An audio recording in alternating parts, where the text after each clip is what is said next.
nabad aad baan u salaamay Soomaali maxamed meel kasta joogtaan caawiska aad u macnaado sa u jeedaan walaalkii guuleysanba runtii waxa jirta cabashooyin fara badan oo bariyahan waliba 4 cisho u dambeysay saan qiyaasayo 4 ilaa 5 baan marinaya aan kula kulmay Facebook Snapchat iyo Instagram dad badan ay soo gudbinayeen runtii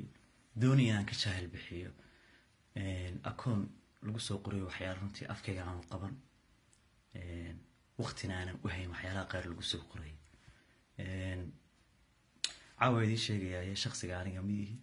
Facebook-ga wariga kana isticmaali jiray 2009 ilaa hadda uu furan yahay 25 ka badan oo guuleysanba habas Facebook lagu isticmaala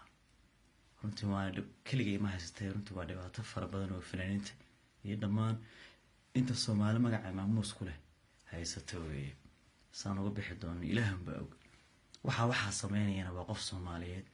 dadka waxa sameynayna dadka isku diraan waxa uu lahaa deewaad fogaateen amal taan dhaanta raadsada bartaan dad isay dhisaan